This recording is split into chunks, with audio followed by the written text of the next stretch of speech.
Political analyst, Professor Erwin Schwella, who joins us live now. Thank you so much, Prof, for your time.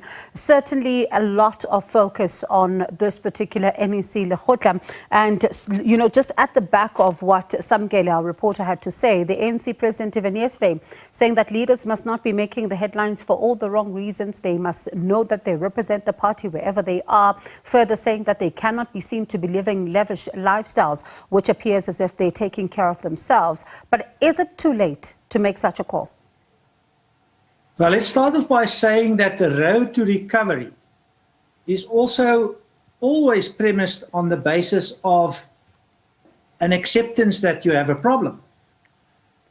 Now, what we are seeing here is that the ANC has done, I think, a deep introspection and seems to be serious about what they want to do. And mostly this was as a party. However, we should also just know that irrespective of how well they reimagine and reconstruct the party, they need to reimagine and reconstruct the government and the republic. The republic being the, as it were, the rays, the things of the public. So the ANC is saying it should really start to brush up its leadership. And of course, that is about having a brand.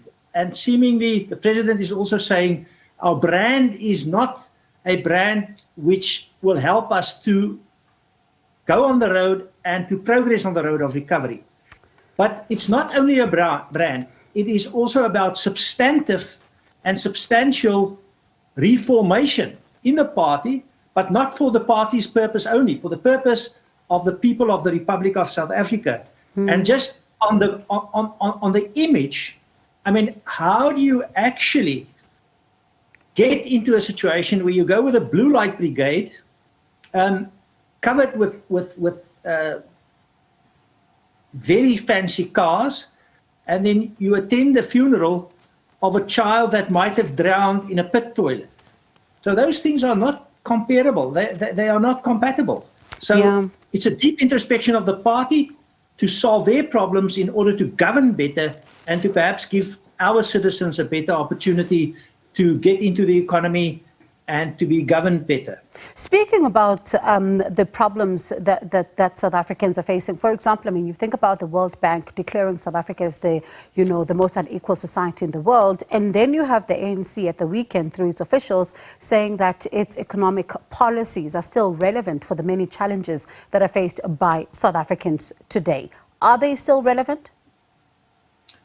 Well, we've seen now close to 30 years of ANC governance. And somehow the ANC stuck to its approach, which is basically one of not thinking enough, I would argue, in terms of my analysis, about how do you create wealth or public value, but mostly thinking about how you share that wealth. And in essence, you need to, for growth, you have to stimulate the economy. For inclusive growth, that means that you have to create and share wealth or public value, and you must do so effectively and ethically. It seems as if the ANC, in the analysis that I make, have been concentrating too much on sharing wealth, not on creating wealth, and they've not done so effectively or ethically. So if you have inefficient and ineffective governance, and you have corrupt governance, then obviously you're not sharing effectively or ethically, and you're also not creating wealth effectively and ethically. And that means that you have less and less to share because you don't create properly. So the current policies are much too ideological. They should become much more pragmatic.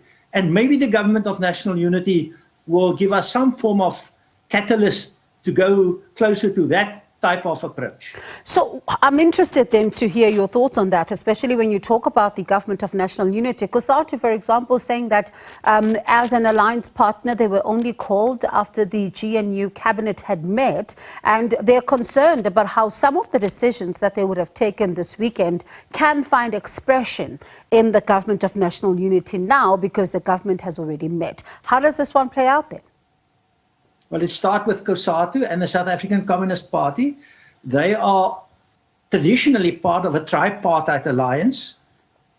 There is now, in some ways, a competing alliance. And the one alliance is based upon probably the approach of the National Democratic Revolution, which has a particular ideological stance. The other alliance is based upon what I think is the correct basis for the alliance, for such an alliance, whether it's a government of national unity or a coalition government, a rose by any other name will smell as sweet. Point is that if you follow the Constitution, my understanding and analysis is that you have a better opportunity to create and share public value effectively and ethically, and that will improve inclusive growth, relief of poverty and inequality, and create jobs and get us out of the situation where after 30 years things are just going down. So I think the power of COSATU, and I can be very frank about this, as well as the SACP, is dwindling. Their membership is dwindling, and therefore other approaches have to be taken. And this is about governance innovation, which is happening.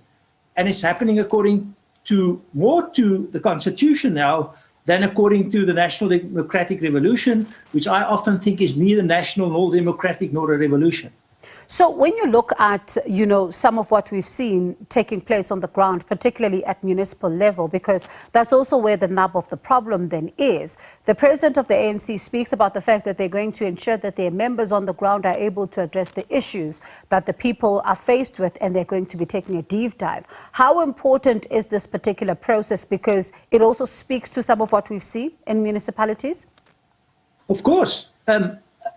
A large amount of the municipalities are completely dysfunctional, and that is where services have to be delivered.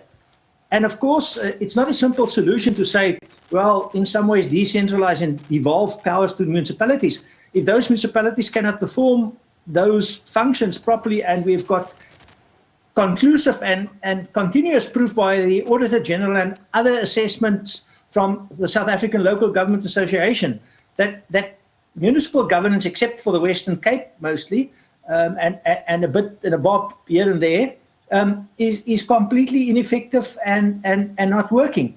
And then often the idea is let us substitute the leadership of the coalition. Well, that is a bit like the metaphor of the fishbowl.